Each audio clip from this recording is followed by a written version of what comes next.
Hey everybody, this is Evan with Tabletop Gaming Guild. Today I'm bringing you a review of Lord of the Rings Adventure to Mountain Doom. So this Cosmos game is designed for 1 to 4 players. It's a cooperative game, completely cooperative, ages for 10 and up, and it's going to take you just under an hour to play it.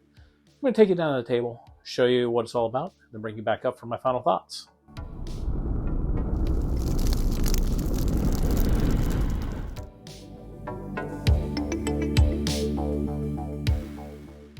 Alright, so down here on the tabletop, we are going to show you the kind of setup of the game here, the Lord of the Rings Adventure to Mountain Doom, and kind of run through a little bit of the game so you can have a good idea of how it's played.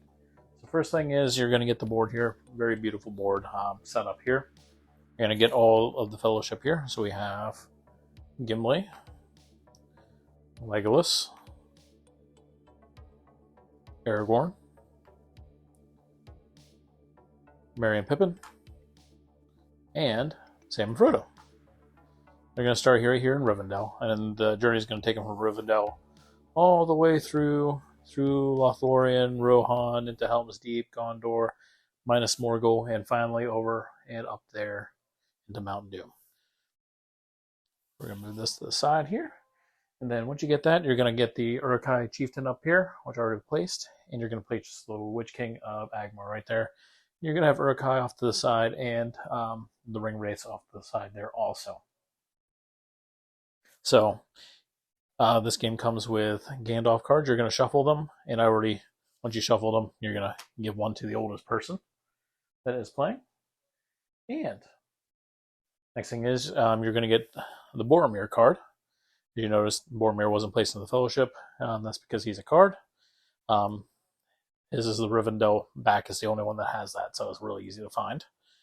But we'll go over exactly what that does here in a little bit. Now, each area has a set of cards, and they are 7 cards total. I only set out the first 2 areas, Lothlorien and Rohan. So even though we're in Rivendell, we're on the path to Lothlorien, so we're going to be working off the Lothlorien. As soon as we get through there, we're going to be working on to the Rohan, so that's why I set those ones out. But I have all the other ones here. I just set them aside just to keep the clutter off the table for right now. So you're going to want to have them shuffled up and ready to go here off to the side. And then after that, you're going to get the dice out and make sure they're ready. You're going to have 1 die, each representing the color. You can notice the base for each of the fellowship. This is your combat die, and this is your encounter die. The encounter die is going to work off this bottom part here. We'll go over that here in a bit.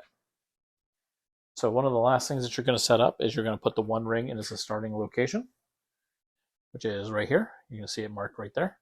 You're going to place it right there. So once you get that all set, you're going to move this off to the side.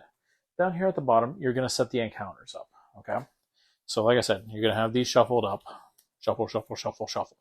You're going to discard 1, so only 6. You have 6 spots, and you're going to place 1 like that, 2, 3, 4, 5, and 6. So the first spot and the 6th spot are always going to be face down, so you'll never know what they are until you encounter them. But 1, 2, 3, 4, and 5 are always face up, so you know what exactly they are for whenever you get them. So some of them are good, some of them bad. The bad ones usually are represented with a red in the corner. They are not helpful at all. Then you'll have allies here, like Arwen here, that's sitting on number 5, has that green upper corner. You can see that the same as on Boromir. Those are helpers. They're going to help you along with the journey. They are effectively one-use cards that are going to give you an effect. Now, when you get them, you can keep them until you use them. So, how the game works is whoever's going to go first, they're going to take the 2 encounter die. They're going to pick who they want to move. So let's say they want Aragorn and they want Legolas to move. So they're going to take those die and they're going to roll them. Okay. You're going to get this handy tracker right here. I'm going to place it right there. So you're going to look at the die. First thing you're going to pick is you're going to pick your encounter. So we're either going to do encounter 2 or encounter 3. The Nazgul is not great. We're going to pull this one up here.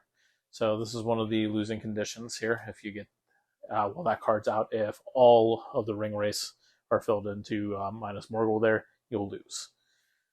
Saruman's not great either. It's going to fill Uruk-hai in Isengard. Now, you don't lose if that gets filled, but stuff with that happens later on. So, what we're going to do is we're going to go pick Saruman. So we're going to take number 2 and put that there. Now we pick which of these ones do we want to move, 6 or 2. So we can move Legolas 6, we can move Aragorn 2, and each square is 1 here. So let's take a look. So Aragorn will end up here. Legolas will end up here. So let's pick Legolas. So we're going to go right here, like that. Now we got to fill out the other side. So these die we keep. We pick one or the other die to roll. We're going to take Merry and Pippin. We pick them up. We roll them again. So we're going to do 6 because we have no other option. And now we can either move Merry and Pippin 3 or Aragorn 1. We're going to pick Merry and Pippin 3 just so we can show a couple things that are happening on the board. So now we just follow along, top to bottom, and then left to right. So 2, we resolve 2. So Saruman, we place 2 Uruk-hai in Isengard. 1, 2, like that.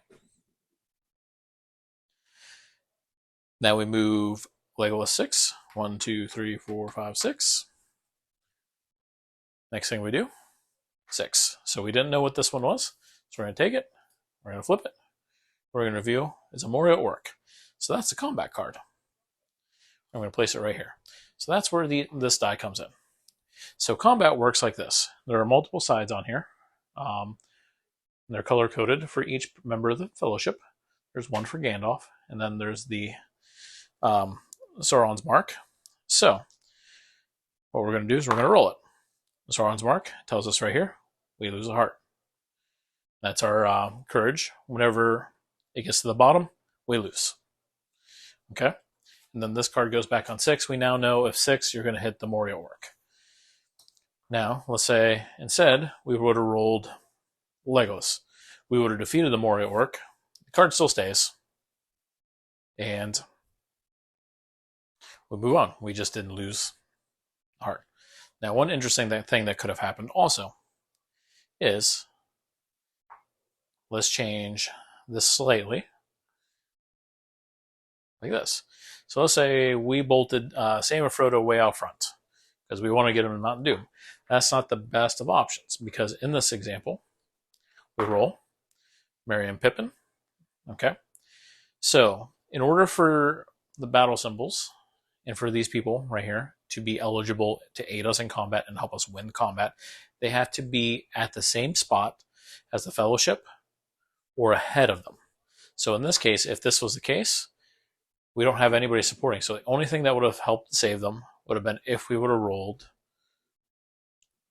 their symbol. Now, Sam and Frodo, they don't have a symbol on here. It's always all of your other people. So that's why that would have been the best thing. The only thing that could have saved is if you rolled the Gandalf symbol. Gandalf symbol is discard one of the Gandalf cards and you win.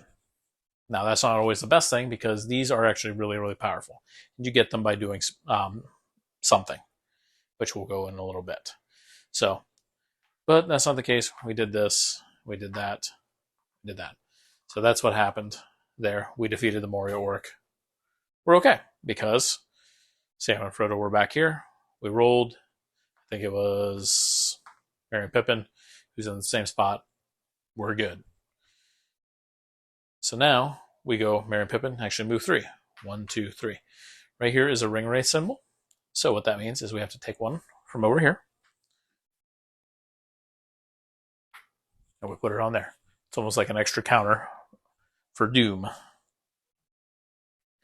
And then that's it for the turn. And we repeat. So the next person takes a 2 encounter card, or 2 encounter die. They pick 2 people that they want to roll. Like that. I definitely want to take that 5. And you know what? We'll move Aragorn really quickly. And then we got that. And we'll see if we can move the Fellowship here, too. So we got the 1, and actually instead we'll move Gimli. So let's resolve this one. So 5, R1. R1 here says ignore an event associated with 1 game board space. So that would be these spaces here, like the Ring Wraith. This one just makes you lose a heart. So we're going to put that over here with Boromir. And we have that. 6. Now we're going to do 1 face down. We're going to flip it. Oh, the Balrog. So makes us lose 3 straight away.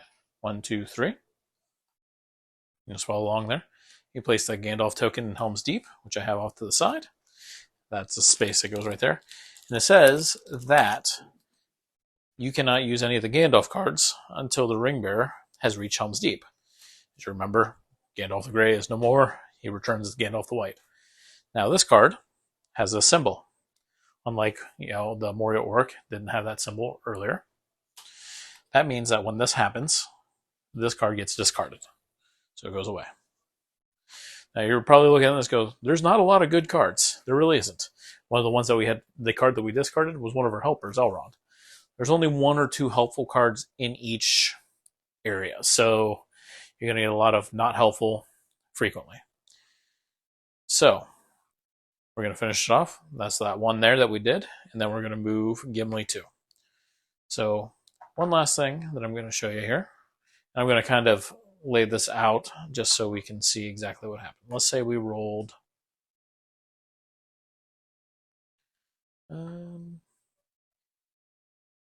out something like this. I'm actually going to move a couple things around here. Yeah, let's do that.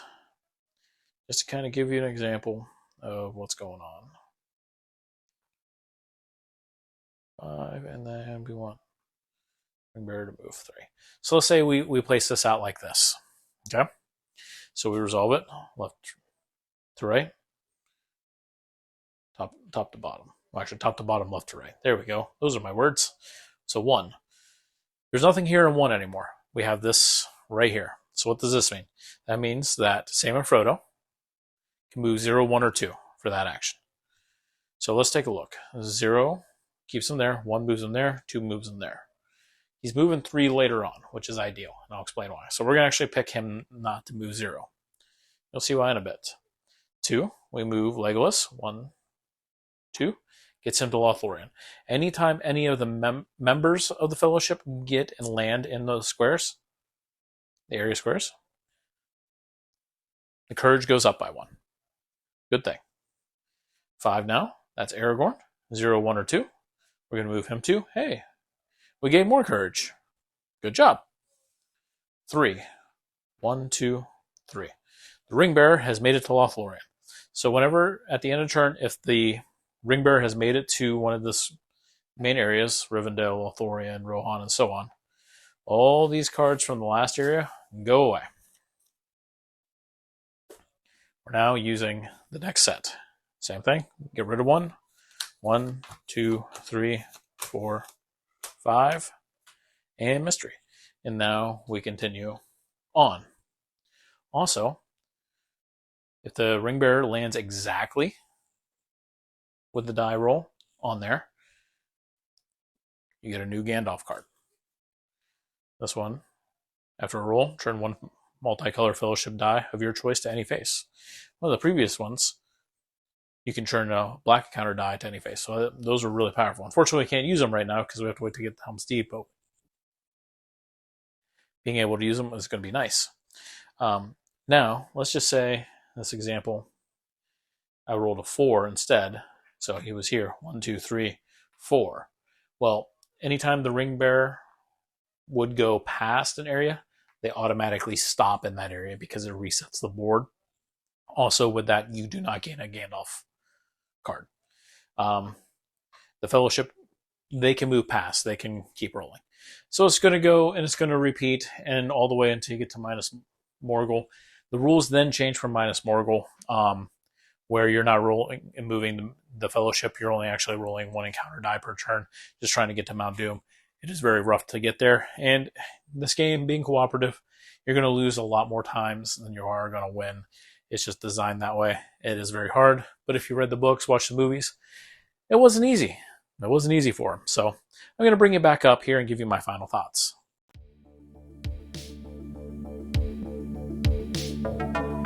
All right, so my final thoughts here on Lord of the Rings Adventure to Mount Doom. So it is slated for 10 plus. I played this with my 7, almost 8-year-old. He did fine with the rules. It's a very, very basic game. There's not a whole lot of extra rules that go into it, so it's easily teachable, easily understood by younger kids. You can play that. It's a good family game because it is completely cooperative. It says 1 to 4. You really can play as many people as you want. Just take turns doing that. Just the game turns into a game by committee at that point, so it does slow things down. So take that into consideration before you go to it. Overall, the game's okay. It's very luck driven because it's all dice rolls. You do get to mitigate a little bit with some of the cards, and because you got multiple options on what you're doing, so you can kind of help yourself a little bit. But overall, though, it is a lot of luck based. What am I rolling? What am I doing? You are going to lose this game way more than you are going to win it. It's just how it's designed, how it's set up. But when you do finally win it, that feeling that you beat the game is going to feel that much more exciting. So overall, not a bad game. If you want something light, family-based, family fun, adventure, you like Lord of the Rings, this is not a bad one for you to pick up. So that's my review there of Lord of the Rings Adventure to Mount Doom by Cosmos. If you like our content, definitely hit subscribe, hit the like button. Every single one of those definitely helps us out. We'll continue bringing you great content. Until later, Evan with Tabletop Gaming Guild. Have a good day.